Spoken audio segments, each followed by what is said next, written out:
भाई से मेरा परिचय 35 साल पहले प्रदेश के नाते हुआ। वो नरसिंहपुर के रहने वाले थे और मैं बिलासपुर का रहने वाला था। उनके बड़े भाई श्री दुर्गा प्रसाद मिश्र बिलासपुर में न्यायाधीश थे और भवानी प्रसाद मिश्र वहाँ आया जाया करते थे, महीनों रहते थे।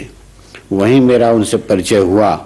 शायद वो हिंदी के पहले प्रतिष्ठित कवि थे जिनसे संपर्क में मैं आया अपनी बड़ी ही युवावस्था में, और जिनकी कविताओं ने मुझे बहुत चकित किया। पढ़ने में उन्हें जितना सुख मिलता था उससे अधिक सुनने में उन्हें सुख मिलता था। ऐसे तो हिंदी में बोलचाल की भाषा में बहुत से कवियों ने लिखा है, बल्कि पिछले 30 वर्षों का लेखन ही बोलचाल की भाषा का लेखन है। लेकिन सच्चे अर्थों में बोलचाल की भाषा में तो सिर्फ भवानी प्रसाद मिश्र ने लिखा।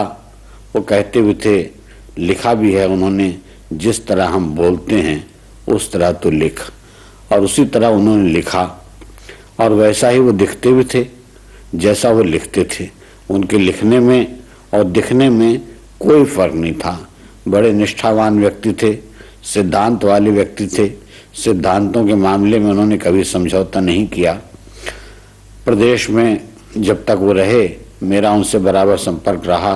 दिल्ली में एक ही नगर में रहते हुए टूट सा गया, लेकिन फिर भी बार बार जुड़ा और बार बार टूटा।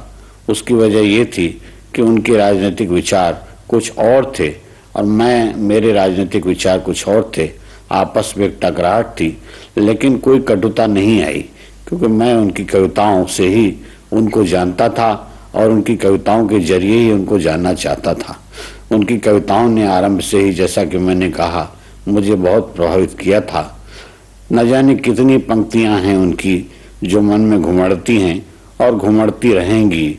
सतपुड़ा के घने जंगल, ऊँघते अनमने जंगल, और गीत फरोश तो खैर एक क्लासिक कृति है, हमेशा वो याद की जाती रहेगी। अक्सर मरणोपरांत हम किसी कवि या लेखक का स्मरण कर या उस पर लिखकर उसकी जिंदगी में शरीक होना चाहते हैं, उसकी जिंदगी को दोहराना चाहते हैं।